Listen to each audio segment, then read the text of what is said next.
جب اللہ کی کامل قدرت دیکھی اور اتھارٹی اوور تھنگس دیکھی تو کیا کہا؟ قلنا اعلم ان اللہ علی کل شیء قدیر، قال اعلم ان اللہ علی کل شیء قدیر، میں جان گیا ہوں کہ اللہ تعالیٰ ہر چیز پر قادر ہے۔ واللہ العظیم میرے بھائیو اور بہنوں، اس سینٹنس میں نا بڑا مزہ ہے، بڑی لذت ہے، بڑا نشہ ہے۔ اگر انسان جان لینا کہ میرا رب ہر چیز پر قادر ہے تو خدا کی قسم ہماری پریشانیاں، ٹینشنز، انزائٹی سب ختم ہو جائے گی۔ تو آپ نے گھبرانا نہیں ہے انشاءاللہ، ٹھیک ہے؟ اگر ایک چیز زندگی میں آپ کی ہے جو اس لیسن کا جو ہے نا، آج کے سبق کا جو آج کے جو اس پوڈ کاسٹ شو کہہ لیں اس کو آپ، اس کا جو کرکس ہے وہ یہ ہے، اگر آپ اللہ والے بن جائیں تو اللہ اپنے بندوں کا امتحان تو لیتا ہے مگر اسے کبھی ضائع نہیں کرتا۔ اللہ اکبر، اس کو لکھ لیں اپنے ذہن پہ اور ساری زندگی اس کو پکڑ کے رکھیں۔ اگر آپ اللہ والے بن جائیں تو اللہ سبحانہ و تعالیٰ اپنے بندوں کا امتحان تو لیتا ہے کہ میرا بندہ سچا ہے یا نہیں، میرا ہے یا نہیں، لیکن خدا کی قسم کبھی ضائع نہیں کرتا۔ شرط یہ ہے کہ آپ اللہ والے بن جائیں اور نیت صاف ہونی چاہیے۔ تو میں آپ سے نا آج 3 بیسک پرنسپلز کی بات کروں گا کہ آپ نے اپنی لائف میں کرنا کیا ہے۔ پہلی چیز، نیت صاف کرنی ہے۔ اگر آپ اللہ والے بن جائیں اور اپنی نیت آپ صاف کر لیں، اللہ تعالیٰ آپ کو کبھی ضائع نہیں کرے گا۔ صحیح بخاری کی حدیث ہے، بنی اسرائیل کا واقعہ ہے، اوتھینٹک صحیح بخاری کی حدیث ہے۔ ایک شخص، اس کو 1000 دینار چاہیے تھے، 1000 دینار چاہیے تھے۔ وہ ایک شخص کے پاس گیا، اپنے جاننے والے کے پاس، اور کہا کہ مجھے 1000 دینار چاہیے۔ تو اس نے کہا کہ ٹھیک ہے میں تجھے دے دوں گا، بس تو ضامن ایک لے آ جو اس کی ضمانت دے اور گواہ لے آ، میں تمہیں دے دوں گا، مجھے پرابلم نہیں ہے۔ وہ شخص مسکین تھا، کوئی اس کے جاننے والا نہیں تھا، لیکن اللہ والا تھا وہ۔ اس نے کہا دیکھ میری بات سن، میرا ضامن بھی اللہ ہے اور میرا گواہ بھی اللہ ہے، میں اللہ کو گواہ بنا کے کہہ رہا ہوں کہ میں تمہیں واپس کروں گا۔ اس کو اس بندے کی تقوی پہ یقین آیا اور اس نے کہا کہ چلو میں دے دیتا ہوں، یہ اللہ کو گواہ بنا رہا ہے، اتنا بڑا جھوٹا تو نہیں ہوگا۔ اور یہاں پہ آئے پاز، میرے بھائیوں بہنوں، پاکستان کے لوگوں، انڈیا، بنگلہ دیش، جہاں سے بھی لوگ دیکھ رہے ہیں، اللہ کا نام لے کے نہ کبھی کسی کو دھوکہ نہ دو۔ ویسے بھی دھوکہ کسی کو نہیں دینا چاہیے، لیکن اسپیشلی اللہ کی قسم کھا کے یا اللہ کا نام لے کے کسی کو دھوکہ نہ دو۔ یاد رکھیں جو اللہ کا نام لے کے سچ بولتا ہے نا، اللہ تعالیٰ اس کی غیبی خزانوں سے مدد کرتا ہے، اور جو اللہ کا نام لے کے دھوکہ دیتا ہے لوگوں کو، اللہ اس کو تباہ و برباد کر دیتا ہے۔ تو اس شخص نے کیا کیا؟ اس نے کہا کہ میرا ضامن بھی اللہ ہے، میرا گواہ بھی اللہ ہے۔ تو اس نے دے دیا، اس نے کہا میں تجھے اللہ کے اس نام پہ تجھ پہ میں ٹرسٹ کرتا ہوں۔ یہ شخص پیسے لے کے اس نے کاروبار کرنا تھا، یہ چلا گیا۔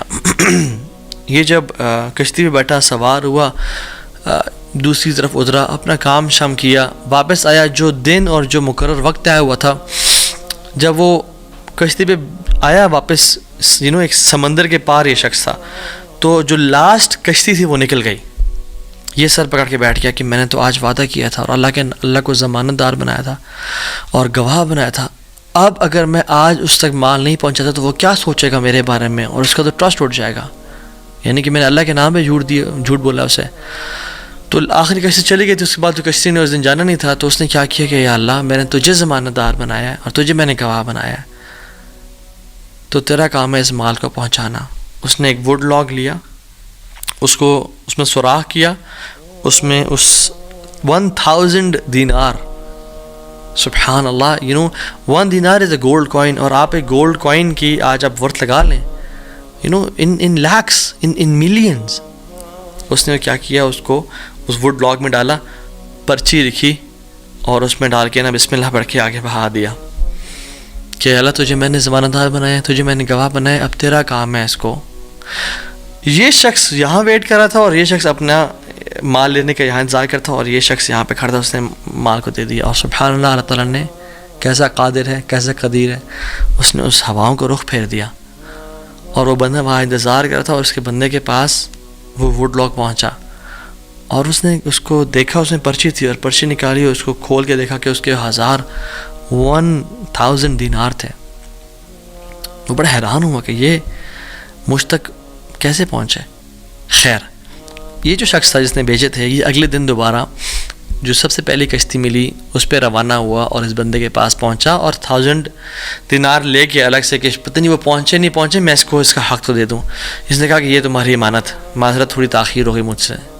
کہتے ہیں تو کل تم نے مجھے پیسے نہیں بھیجے؟ کہتے ہیں میں نے بھیجے۔ پھر اس نے کہا جس رب پہ تو نے توکل کیا ہے نا، جس رب کو تو نے ضمانت دار بنایا تھا، اس رب نے تیرا مال مجھ تک پہنچا دیا، مجھے اس مال کی ضرورت نہیں ہے۔ ہم کیوں بات پریشان ہوتے ہیں؟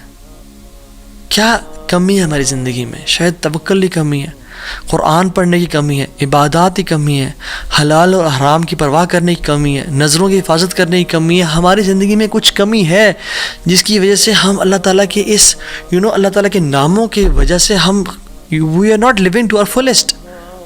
اللہ تعالیٰ کے نام جس کی جو مسلمان جانتا ہو کہ میرا رب میں یہ کوالٹیز ہیں اور یہ تو صرف 3 ہیں اور ہزاروں ہیں اس کے علاوہ، وہ کیسے بات پریشان ہو سکتا ہے؟ وہ کیسے انزائٹیز اور پریشانی سے گزر سکتا ہے؟ اس کو پتہ ہے کہ میرا رب ہر چیز پر قادر ہے۔ قُلْ هُوَ الْقَادِرُ عَلَىٰ أَن يَبْعَثَ عَلَيْكُمْ عَذَابًا مِّن فَوْقِكُمْ، وہ قادر ہے کہ اس بات پہ کہ تم پہ عذاب لے آئے۔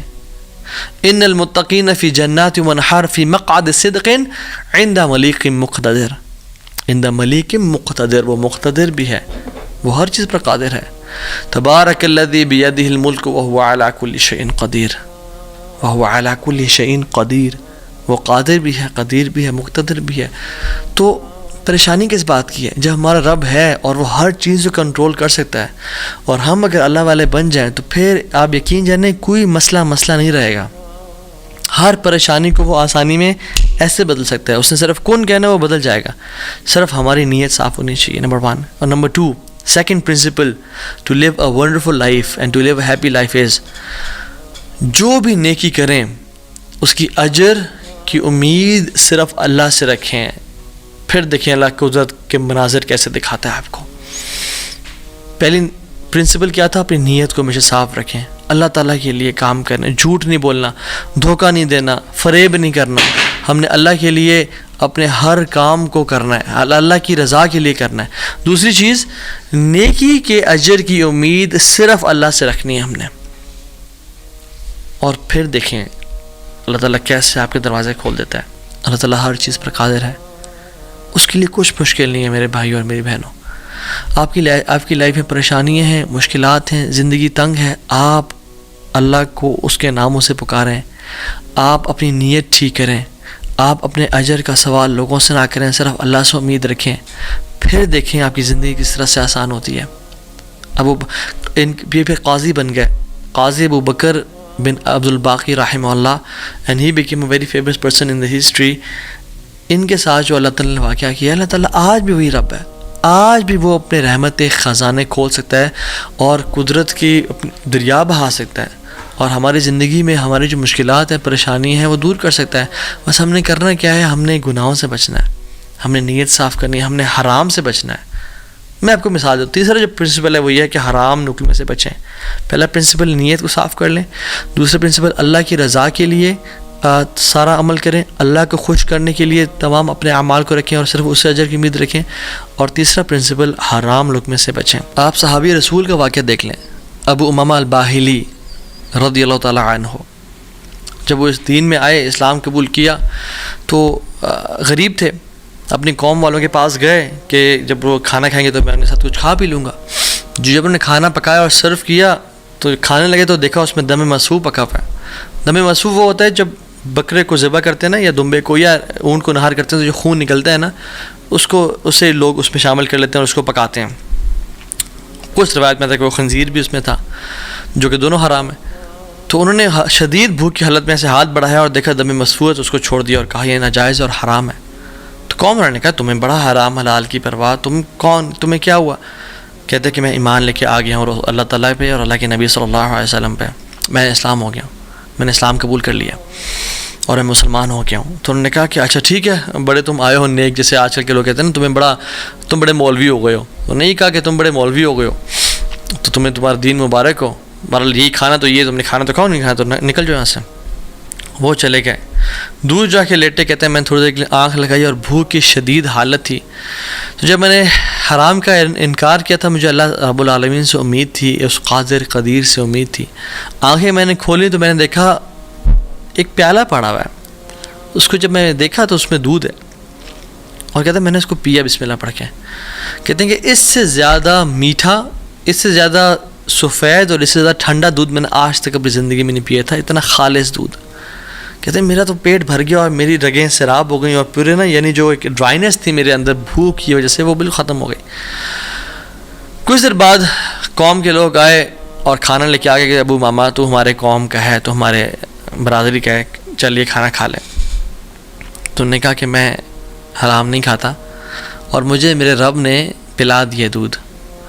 تو انہوں نے کہا کہ ابو ماما تو نے ایک تو پہلے دین کو چینج کیا، پھر تو بس جھوٹ بولنے شروع ہو گیا ہے، کیا مسئلہ ہے تیرے ساتھ، کوئی مسئلہ ہے؟ تو انہوں نے کہا نہیں میں جھوٹ نہیں بول رہا، میں اسلام قبول میں نے کیا، اور میرے رب نے مجھے جس رب پہ میں ایمان لے کے آیا ہوں، جس قادر پہ میں ایمان لے کے آیا ہوں، جس مقتدر پہ میرا بلیف ہے، اس نے مجھے دودھ پلایا اپنی طرف سے. وہ کہتے ہیں کہ تم جھوٹ بول رہے ہو. تو خیر ان میں سے جو ایک شخص تھا وہ آگے بڑھا اور ان کی شرٹ کو اوپر کیا اور ان کے اسٹمک کو دیکھا کہ کیا یہ فل ایمٹی ہے یا اس میں کچھ ہے. تو نہیں، وہ شاک ٹو ریئلائز کہ اٹ واز فل. اور جب ان کی انگلیوں کو دیکھا تو اس میں ان کا ہوگا ٹیکنیک کوئی بھوک کو نوٹس کرنے کے لیے، تو کہ دیکھا انگلیاں فریش تھیں، تر و تازہ تھیں. وہ بڑے حیران ہو گئے اور انہوں نے کہا کہ یہ تو نے کیا کیا، یہ کیسے ہوا؟ تو انہوں نے کہا کہ جس رب پہ میں مان لے کے آیا ہوں نا، اور میں نے حرام کے لقمے کا انکار کیا ہے، اس رب نے مجھے دودھ پلایا ہے. اور ابو ماما الباہلی رضی اللہ عنہ کی یہ کیفیت کو دیکھ کے ان کا سارا قبیلہ انہوں نے اسلام قبول کر لیا. تو اگر ہم حرام کا انکار کرتے ہیں اپنی زندگی میں،